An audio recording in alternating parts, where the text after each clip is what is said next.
आज के इस खास विश्लेषण में हम एक ऐसे रहस्य से पर्दा उठाने वाले हैं जो हजारों सालों से समुद्र की गहराइयों में खामोश पड़ा था। हम बात कर रहे हैं स्वर्ण नगरी द्वारका की। सदियों तक इस भव्य शहर को महज एक प्राचीन कथा या धार्मिक ग्रंथों का हिस्सा माना जाता रहा। एक ऐसा मिथक जो असल दुनिया में शायद कभी था ही नहीं। लेकिन क्या सचमुच ऐसा है? आज के इस सफर में हम पौराणिक कथाओं से लेकर आधुनिक समुद्री पुरातत्व विज्ञान के उन अचंभित कर देने वाले सबूतों को देखेंगे जिन्होंने इस धारणा को पूरी तरह से बदल कर रख दिया है। तो चलिए सीधे इसमें गोता लगाते हैं। जरा सोचिए, बात 1983 की है, जब भारतीय पुरातत्वविदों की एक टीम अरब सागर की नीली गहराइयों में उतरी थी। जैसे ही वे समुद्र की सतह से नीचे गए, रेत और चट्टानों के बीच उन्हें कुछ ऐसा दिखा जो बिल्कुल भी प्राकृतिक नहीं था। पानी के अंदर पत्थरों की विशाल दीवारें और इंसानों द्वारा बनाई गई स्पष्ट आकृतियां मौजूद थीं।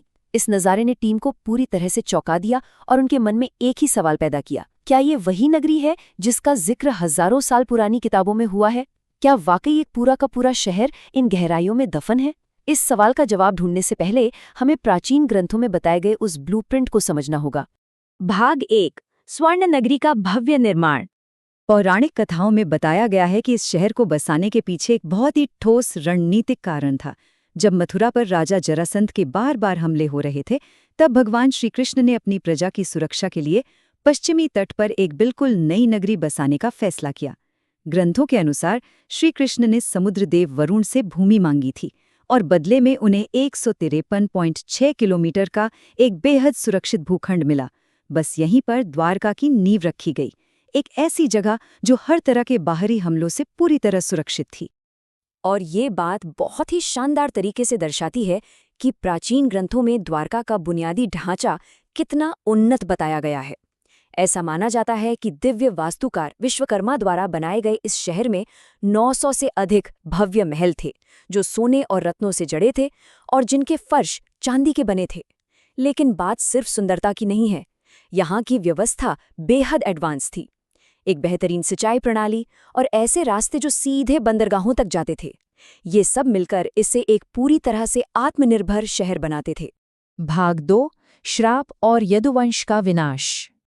लेकिन देखिए, कोई भी वैभवशाली शहर हमेशा के लिए नहीं टिकता। द्वारका के विनाश की कहानी महाभारत युद्ध के तुरंत बाद शुरू होती है। युद्ध में अपने सभी पुत्रों को खोने के बाद गांधारी ने गहरे शोक और क्रोध में श्रीकृष्ण को एक श्राप दिया था। उन्होंने कहा था कि जिस तरह उनके वंश का विनाश हुआ है, ठीक उसी तरह श्री कृष्ण के यदुवंश का भी सर्वनाश हो जाएगा। असल में यही श्राप वो पहली नींव थी जिसने इस भव्य शहर के पतन की पटकथा लिख दी थी। इसके बाद जो हुआ वो घटनाओं की एक बहुत ही अजीबोगरीब श्रृंखला थी। श्रीकृष्ण के पुत्र सांब ने कुछ महान ऋषियों का अपमान कर दिया। क्रोधित ऋषियों ने सांब को श्राप दिया कि वो एक लोहे के मूसल को जन्म देगा जो यदुवंश के विनाश का कारण बनेगा। जब वो मूसल प्रकट हुआ तो डर के मारे उसे पीसकर समुद्र में फेंक दिया गया। लेकिन किस्मत देखिए, उसका एक नुकीला टुकड़ा एक मछली ने निगल लिया।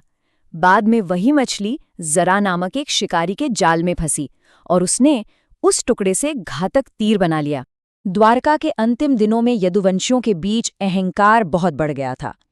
प्रभास क्षेत्र में एक उत्सव के दौरान एक भयानक आपसी युद्ध हुआ जिसमें उन्होंने एक दूसरे को ही खत्म कर दिया। इसके बाद जब श्री कृष्ण एक पेड़ के नीचे विश्राम कर रहे थे तो उसी शिकारी जरा ने अनजाने में उन्हें हिरण समझकर वो लोहे का तीर मार दिया। ग्रंथों के मुताबिक श्री कृष्ण के पृथ्वी छोड़ते ही समुद्र ने अपना दायरा बढ़ाया और इस पूरी स्वर्णिम नगरी को हमेशा हमेशा के लिए अपने अंदर समा लिया। भाग 3, मिथक से हकीकत की खोज। आधुनिक काल में इस मिथक के पीछे की हकीकत को खोजने की शुरुआत छोटे छोटे सुरागों से हुई। 1930 के दशक में अरब सागर के ऊपर से उड़ने वाले कुछ पायलटों और स्थानीय मछुआरों ने पानी के नीचे अजीबोगरीब आकृतियां देखने का दावा किया।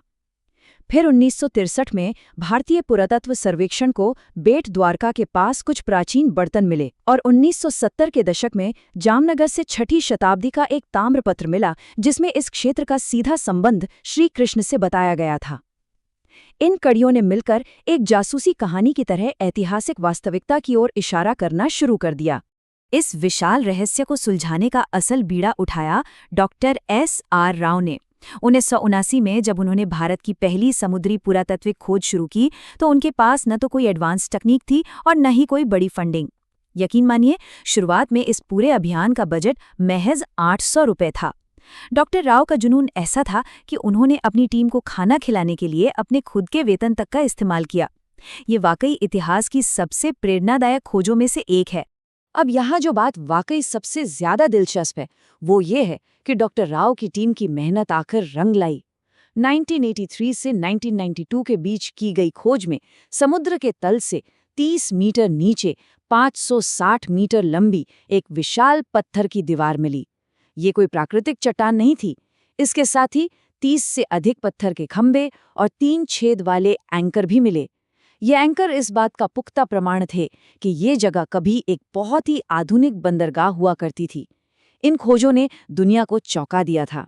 भाग 4, समुद्र की गहराई में विज्ञान। जब इस खोज में आधुनिक विज्ञान की एंट्री हुई तो चीजें और भी हैरान करने वाली हो गईं। समुद्र से मिली इन वस्तुओं की जब कार्बन डेटिंग और थर्मल ल्यूमिनेसेंस टेस्टिंग की गई तो पता चला कि लोहे और पीतल की चीजें 1500 ईसा पूर्व की हैं। चूना पत्थर के ब्लॉक 3000 ईसा पूर्व के निकले। लेकिन सबसे बड़ा झटका तब लगा जब वहां से मिले कुछ मिट्टी के बर्तन लगभग 9000 साल पुराने पाए गए। इसका सीधा सा मतलब था कि ये क्षेत्र हड़प्पा सभ्यता से भी कहीं ज्यादा पुराना हो सकता है। साल 2001 में एक बड़ा हाई-टेक सर्वे शुरू हुआ। इस बार गोताखोरों की जगह एडवांस सोनार तकनीक और सब बॉटम प्रोफाइलर्स ने ले ली। लगभग 4000 वर्ग मीटर के समुद्री हिस्से की मैपिंग की गई। इस सर्वे में एकदम सटीक आकार वाले पत्थरों के ब्लॉक, टेराकोटा की मोहरें और एक बेहतरीन जल निकासी व्यवस्था के साक्ष्य मिले। मशीनों ने अंधेरे पानी के नीचे छिपे एक बेहद सुनियोजित प्राचीन शहर का नक्शा पूरी दुनिया के सामने रख दिया था। तो यहाँ सबसे अहम बात यह है कि प्राचीन ग्रंथों और आज के विज्ञान में कितनी गहरी समानता है। भागवत पुराण कहता है कि समुद्र ने अचानक शहर को निगल लिया था, और दूसरी तरफ प्रोफेसर रेन्स की सी लेवल राइज थियरी बताती है कि लगभग 5000 ईसा पूर्व के आसपास अरब सागर का जलस्तर अचानक 25 मीटर तक ऊपर उठ गया था। यानी एक भयानक समुद्री आपदा ने इस शहर को डुबोया, जो अब भूवैज्ञानिक डेटा से भी प्रमाणित होता है। भाग 5, आस्था और इतिहास का संगम। बात जब 2007 तक पहुंची तो भारतीय नौसेना और एएसआई ने पंचकुई बीच के पास एक विशाल अंडर वाटर सर्वे किया। इसमें 2 नॉटिकल मील के विशाल दायरे में फैले हुए मंदिरों के अवशेष और महलों की नींव मिली। इन साक्ष्यों का पैमाना इतना बड़ा था कि दुनिया भर के इतिहासकारों को ये मानना ही पड़ा कि लहरों के नीचे एक पूरी की पूरी खोई हुई सभ्यता मौजूद है। चलिए आगे बढ़ते हैं और देखते हैं कि ये पूरी कहानी कैसे एक साथ जुड़ती है। 2024 में इस ऐतिहासिक स्थल को एक नई पहचान मिली जब भारत के प्रधानमंत्री ने खुद इस प्राचीन स्थल तक स्कूबा डाइविंग की और जलमग्न नींव पर एक मोर पंख अर्पित किया।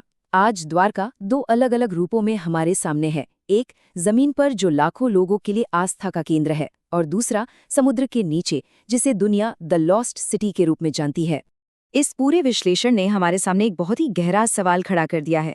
क्या इंसान के वो सभी मिथक और पौराणिक कथाएं जिन्हें हम सिर्फ कहानियां मानकर खारिज कर देते हैं, वास्तव में हमारा ही भुला दिया गया इतिहास है? क्या वे सिर्फ उस सही तकनीक का इंतजार कर रहे हैं जो उन्हें वापस दुनिया के सामने ला सके? शायद अगली बार जब हम कोई प्राचीन कथा सुने तो हमें ये जरूर सोचना चाहिए कि उस कहानी की गहराइयों में सचमुच हमारी सभ्यता का कोई बड़ा सच छिपा हो सकता है।